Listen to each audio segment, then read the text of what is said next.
சோதனை வரும், தாங்கிதான் ஆகணும்.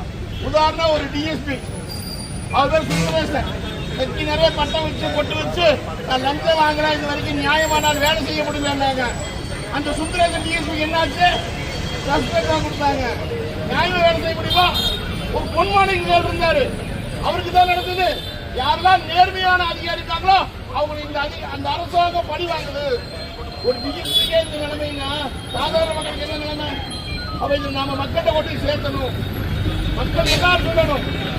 அந்த திமுக கேள்வி கேட்கணும், ஏன் அப்படிலாம் பண்ற கேட்கணும், எல்லா மக்களும் கேட்கணும். அடுத்த வருஷம் இந்நேரம் விநாயகர் சதுர்த்திக்கு இந்த ஆட்சி இருக்காது.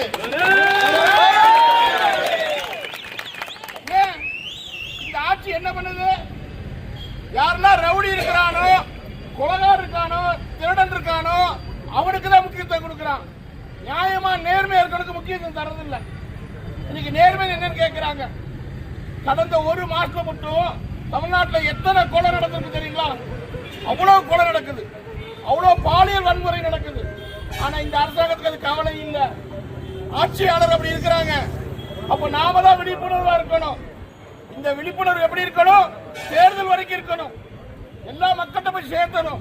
குறிப்பா இந்த திருப்பூர்ல தொடர்ந்து இந்து முன்னணி மேல தாக்கப்படுறாங்க.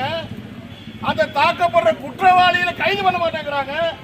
அப்படி சொன்னா கேள்வி கேட்க மாட்டேங்கிறாங்க. ஒரு ஆளு அடிபட்டு இருக்கிறாரு ஆஸ்பத்திரியில, அங்க போய் சொல்றாரு என்னை அடிச்சுதான், யாரையும் அடிச்சாலும் அவர் பேர் சொல்றாரு. அந்த ஒரு ஏட்டு ரமேஷ் ஒரு ஆளு, அதெல்லாம் எழுத முடியாது. ஏன் எழுத முடியாது?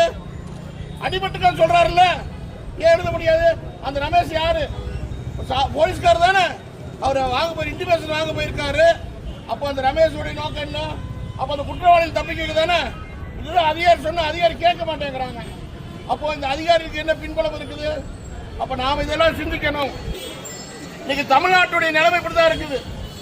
ஒரு சிறுமி கற்பழிக்கப்பட்டு கிட்டத்தட்ட 15 நாள் ஆச்சு. இன்னைக்கு குற்றவாளி கண்டுபிடிக்க முடியல. வீடியோ வந்து ஆளு யாரும் தெரியும். இன்னைக்கு என்னவோ நவீன வசதி வந்திருக்குறாங்க, சைபர் வந்திருக்கிறாங்க. யார சாதாரண போராடுற ரோட்ல போராடுற கைது பண்றதா?